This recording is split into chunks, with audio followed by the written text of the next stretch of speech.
اعوذ باللہ السمیع العلیم من الشیطان الرجیم من ہمزہ ونفخہ ونفثہ۔ سورہ المائدہ کی آیت نمبر 8 میں اللہ رب العالمین کا ارشاد گرامی ہے، اے ایمان والوں، محض اللہ کی رضا کے لیے انصاف کے ساتھ گواہی دینے کے لیے کھڑے ہو جایا کرو، اور کسی قوم کی دشمنی تمہیں اس بات پر آمادہ نہ کرے کہ تم انصاف نہ کرو، نہیں انصاف ہی کیا کرو، یہی تقوی کے قریب ہے، اور اللہ سے ڈرتے رہو، بے شک اللہ تمہارے اعمال سے باخبر ہے۔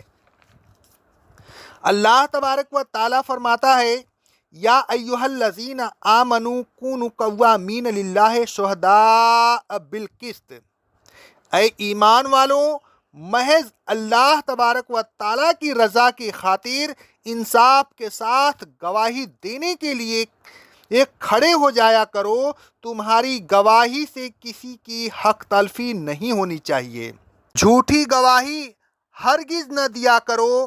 حضرت ابو بکر صدیق رضی اللہ تعالیٰ عنہ فرماتے ہیں، صحیح بخاری اور صحیح مسلم کی حدیث ہے کہ رسول اللہ صلی اللہ علیہ وسلم نے فرمایا، کیا میں تمہیں بڑے گناہوں میں سے بڑے گناہ نہ بتاؤں؟ ہم نے کہا، اے اللہ کے رسول صلی اللہ علیہ وسلم، ہاں بتائیے۔ تو رسول اللہ صلی اللہ علیہ وسلم نے فرمایا، اللہ کے ساتھ شرک کرنا اور والدین کی نافرمانی کرنا۔ یہ فرما کر آپ سیدھے بیٹھ گئے، حالانکہ اس سے پہلے آپ تکیہ لگائے ہوئے تھے۔ پھر آپ نے فرمایا، جھوٹ بولنا اور جھوٹی گواہی دینا۔ پھر آپ برابر ان الفاظ کو دہراتے رہے، یہاں تک کہ میں نے اپنے دل میں کہا، آپ خاموش نہیں ہوں گے۔ آگے اللہ رب العالمین فرماتا ہے، وَلَا يَجْرِمَنَّكُمْ شَنَآنُ قَوْمٍ عَلَىٰ أَلَّا تَعْدِلُوا اعْدِلُوا هُوَ أَقْرَبُ لِلتَّقْوَىٰ، اور اے ایمان والوں، کسی قوم کی دشمنی تمہیں اس بات پر آمادہ نہ کرے کہ تم ان کے ساتھ انصاف نہ کرو، ایسا نہیں ہونا چاہیے، بلکہ ہر حال میں تمہیں انصاف ہی کرنا چاہیے، انصاف کے ساتھ ہی گواہی دینا چاہیے، انصاف ہی تقوی کے قریب ہے، اور تقوی بہت ضروری چیز ہے۔ تقوی کے بغیر انجام بخیر نہیں ہو سکتا۔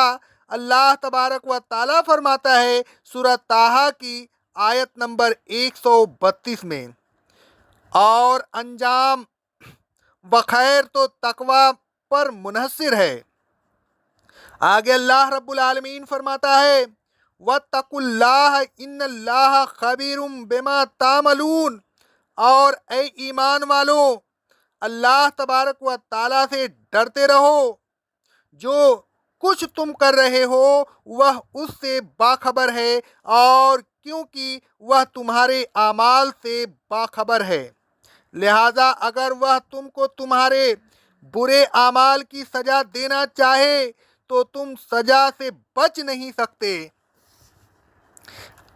اے لوگوں، انصاف کے ساتھ گواہی دینے کے لیے ہر وقت تیار رہیے، جھوٹی گواہی ہرگز نہ دیجیے، یہ بہت بڑا گناہ ہے۔ اے لوگوں، اگر آپ کو کسی قوم سے کسی قسم کا بغض ہے یا کسی قوم سے آپ کو عداوت ہے، تو یہ بغض و عداوت آپ کو اس بات پر آمادہ نہ کرے کہ آپ ان کے ساتھ نا انصافی کریں، نہیں بلکہ بغض و عداوت کی حالت میں بھی ان کے ساتھ انصاف ہی کیجیے، تقوی اسی کا نام ہے۔ اے لوگوں، تقوی حاصل کیجیے، اللہ تبارک و تعالیٰ سے ڈرتے رہیے، کہیں ایسا نہ ہو کہ آپ کی بدعمالی کی سزا میں وہ آپ کو پکڑ لے اور عذاب میں مبتلا کر دے۔ اقول قولی ھذا استغفر اللہ استغفر اللہ استغفر اللہ۔